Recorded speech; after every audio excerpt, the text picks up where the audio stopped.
Okay?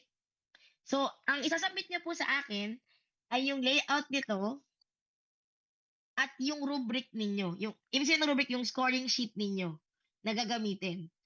Magko-comment po ako dun sa mga isa-submit niyo sa akin kung okay na yon, kung good to go na yon. So, tandaan niyo po na 2 stations ang kailangan niyong gawan ng ganito. Kapag po sinend niyo siya sa akin, magre-reply po ako sa inyo kung ano yung comments ko, and then only with my go signal saka lang po natin siya ipapa-print at ipapa-reproduce. Okay? So, hindi po tayo magbibigay ng exam nang hindi ko po nado-double check yung itsura ng inyong grading sheet at ng inyong case na iipe-print out. Especially kunyari kay Doc Beth. Doc Beth, kunyari, di ba sa inyo po, sabi nyo, ano na lang, ECG findings, ganyan, no? So, yung ECG findings po, separate paper siya. Kunyari ito, so case. Kunyari kay Doc Beth, no? Case, ganyan. Tapos, nakalagay sa baba, the laboratory findings, the ECG tracing were as follows. Tapos, may isang papel.